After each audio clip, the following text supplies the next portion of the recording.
I try to point out that demonic activity is on the rise, in part because that activity is being initiated and pushed by certain people who are in the club. I have a new example that my daughter told me about, which is a popular craze of people who collect Labubu, which are toy monster elves based in Nordic mythology that have gone or have been made viral worldwide. The toys are produced and sold exclusively by China-based retailer Pop Mart. Demand for Labubus, they say, has been high enough to crash the website on at least one occasion. Labubu began as a character designed by Casing Lung, a Hong Kong-born artist. It was part of his children's book series, The Monsters, influenced by Nordic folklore and mythology that he says he enjoyed as a child. And Labubu is a character from the stories who belongs to a tribe of monster elves. It features various magical creatures, with Labubu being the one most prominent. Some people on social media have compared Labubu to Pazuzu, which was the Mesopotamian demon in The Exorcist that possessed Reagan, but the creator and marketers denied that Labubu has anything to do with Pazuzu, saying, quote, "There is nothing occult about the character, it's just European folklore." So it's an elf, and the elf comes from German Elf, which means evil spirit. But it originated with Proto-Indo-European, meaning whiteness, suggesting that elves are divinities of light, like the elves in The Lord of the Rings, where they appear as more human-like and associated with fairies and fairy queens. Because of elves' association with illness, 20th century scholars imagined that elves in the Anglo-Saxon tradition were small, invisible demonic beings causing illness with arrows, so little monsters. Regardless, they are regarded in paganism as sentient beings. Gary Wayne refers to them as elementals, and here they are depicted with satyrs on Greek pottery. Now we can talk about the marketing of these Labubu. They're sold using a blind box model, which is just you don't know which character you're going to get until you open the package. And that encourages overconsumption and emotional dependency through artificial scarcity, which I'll talk about a little later. You know, like how they claim their website crashed. Critics argue that this approach leads to obsessive collecting and financial exploitation. Some editorials have referred to the fan culture surrounding Labubu as a reflection of modern idolatry. The popularity of Labubu has been leading to widespread counterfeiting. So, counterfeits are being sold at places like 7-Eleven, and they're being sued by Pop Mart. So the toy gained wide recognition in 2019 with Pop Mart. Then in 2024, it says they gained widespread popularity in April after K-pop group Blackpink member Lisa was spotted with a keychain Labubu on her bag. So I doubt she was just spotted, they use that word a lot. Thais began to believe that this image could bring wealth and good fortune, and as a result, it was made into Buddhist amulets and sacred tattoos. The People's Action Army in Singapore led a distribution event for senior citizens with Labubus dressed in a white shirt bearing the People's Action Party logo, and they had photo ops describing it as the team's latest and cutest volunteer. During the Nine Emperor Gods Festival in Singapore, at a temple, they introduced the Labubu to try to attract younger generations to the traditional religious practices. And 4 Labubu were dressed as devotees in white clothes, hats, and yellow sashes, and participated throughout the festivities. Pop Mart collaborated with Coca-Cola to produce winter-themed Labubus in late 2024. Other figures have been released exclusively at various museums, such as the Louvre in Paris. So then in 2025, they really took off. There's about 300 of them ranging in size and price from $15 for 3-inch vinyl figure to $960 for a 31-inch mega edition. It says in June of 2025, a 4-foot Labubu was sold for $170,000 at the first official Labubu auction in Beijing. It says Pop Mart CEO Wang Ning, who has a 49% stake in the company, this phenomenon has led him to amass a $21 billion fortune, making him the youngest member of China's top 10 billionaire list. Labubu was promoted in the New York Times also this year in 2025, noting that the widespread cultural presence and describing them as adorable furry monsters with sharp teeth. So what I'm going to cover next is going to maybe sound like banning, but I think some of it was done to create demand or artificial scarcity. In May of 2025, Pop Mart paused selling Labubus in the UK for a month following multiple reports of consumers fighting over them. The Federation Council of Russia proposed banning the sale of them for frightening appearance and potential harm to children's health. In July of 2025, Iraq banned them in Kurdistan because of claims that they resulted in behavioral problems in children. It says authorities seized 4,000 dolls following media reports of the dolls also containing demonic spirits. Pakistani actress Misha Khan warned that they may attract negative spiritual energy or jinn. Others have noted that these characters are very similar to the Wild Things in the 1960s children's book Where the Wild Things Are, which was heavily promoted. Here's a BBC article saying that Where the Wild Things Are is the greatest children's book ever.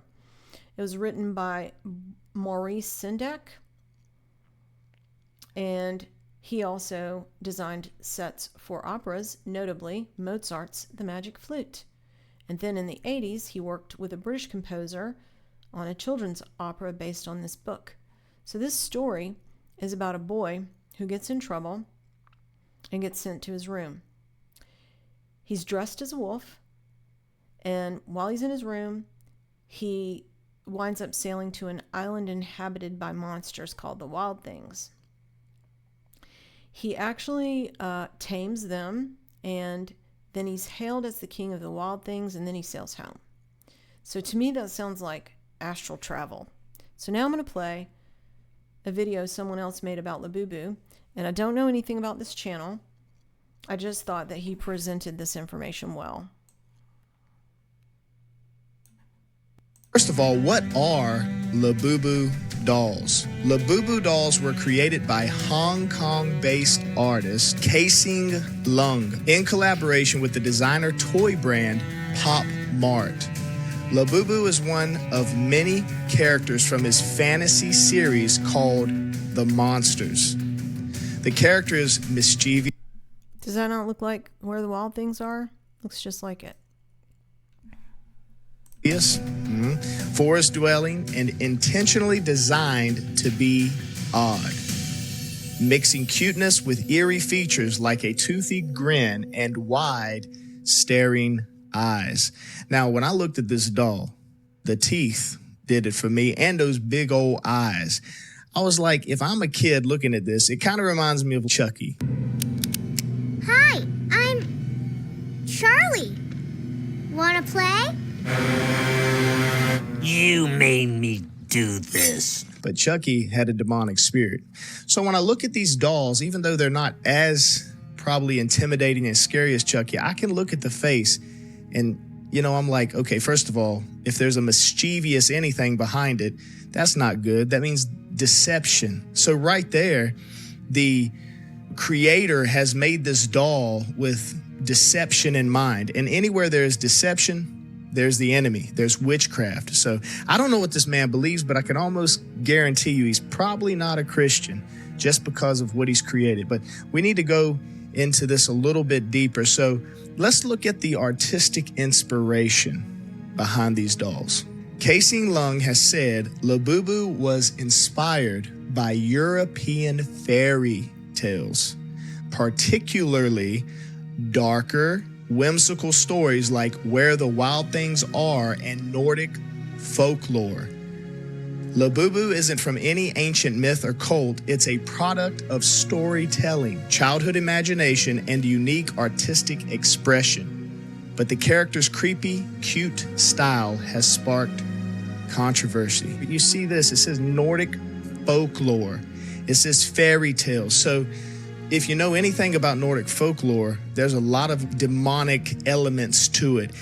And it's almost like Greek mythology, the little god stuff. These gods who were getting prayed to because they brought fertility, they helped the land, they calmed the sea, all this stuff, right? That obviously our God, Jesus Christ of Nazareth, he does it way better, okay? But these false gods were big inspirations back in the day. So just knowing this about this guy is enough for me to say that what is behind the inspiration of this doll is not holy, is not pure, and is not righteous. And if you know anything about other religions like Santeria or any other witchcraft religion, they're big on idolatry. There's one demonic spirit in Santeria called Iligua, and he's like a mischievous, stealing Joker type. When I read about this doll having that mischievous attitude, I think of stuff like that. So if you bring those idols in, demonic activity comes. If you're involved in Santeria, you'll start having paranormal activity. You can't sleep at night. You start to notice that you get health issues, just all kinds of things. Your family goes all out of whack. That's what happens when you bring demonic items in your home. All right, so in that video, the man was talking about idolatry and other religions. So to my way of thinking, these Labubus are talismans and also a form of simulacra, so we can talk about what that is. A talisman is any object ascribed with religious or magical powers intended to protect and heal or harm individuals. They're a form of witchcraft associated with idolatry. They originated from Greek talisma, which means completion of a religious rite. They've been used historically in many different cultures and religions, including Yahwism festivals in Samaria. And those rituals involved others, such as sacrifice. Talismans are often portable, like amulets, charms, rings, or labubu, but can also be installed permanently in architecture. They are closely linked with amulets that protect a person or possession against evil forces and provide good fortune, they say. But the Bible consistently condemns the worship of idols and reliance on superstitious or magical practices for protection and guidance. Instead of relying on material objects or magic, the Bible encourages believers to place their faith in God for protection and provision. Some examples of talismans in the Bible are Urim and Thummim, which originated from Babylonian terms Urtu and Timitu, meaning oracle and command. Urim and Thummim were elements of a breastplate associated with the high priest and worn by Marduk, and they were used for divine guidance, but are a form of divination by casting lots. The Welsh witches from New England who founded Yale put Urim and Thummim on their seal. I covered that in my video titled Yale. The Seal of Solomon is an ancient talisman and amulet that has been commonly used in several religions. As a talisman, it was believed to be all-powerful and was worn for protection against evil. The swastika is another one of the oldest and most widespread talismans known. The Serpent's Gate in the Aleppo citadel in northern Syria contains a talismanic relief depicting two serpents biting their tails and encircling stars. So it's supposed to protect enemies against the citadel. All of those that I just mentioned are on the Theosophy logo. A friend just took a cruise to Greece where they gave out talismans to tourists with their drinks in the bars. Fastrada was a Merovingian elven princess, third wife of Charlemagne. Charlemagne gave her a magic ring as a talisman that bound him to her. He did not want to release her corpse for burial. The legend involved a snake that had given a diamond to Charlemagne that he incorporated into the ring. Eventually, Archbishop Turpin of Reims took the ring and threw it into a lake near Aachen Cathedral so that he would go ahead and bury her. Some speculate that what the ring in the Lord of the Rings is based on is this ring, since the beginning of the Lord of the Rings starts with a ring being fished out of the bottom of a lake. The talisman of Charlemagne, this one was found on his body when his tomb was opened. More talismans on rings. Another talisman is a head of a medieval Irish leader, which is buried beneath the White Hill where the Tower of London stands with their pet ravens, and that head is said to be a talisman that protects Britain from foreign invasions. Queen Elizabeth I, the Fairy Queen, is often painted wearing talismans. Here she is holding one. The Triangular Book of Saint Germain is an 18th century French text written in code in the shape of an equilateral triangle, and this is a talisman made by a jeweler that accompanies the book. But those Labubu are also a form of simulacra, which is a likeness or imitation, especially of a god or a spirit, which gives the image of these characters energy and life. In the book of Jubilees in chapter 11, it says, "They made for themselves molten images, and they worshipped each the idol, graven images, and unclean simulacra. And malignant spirits assisted and seduced them into committing transgressions and uncleanliness." Thanks for listening.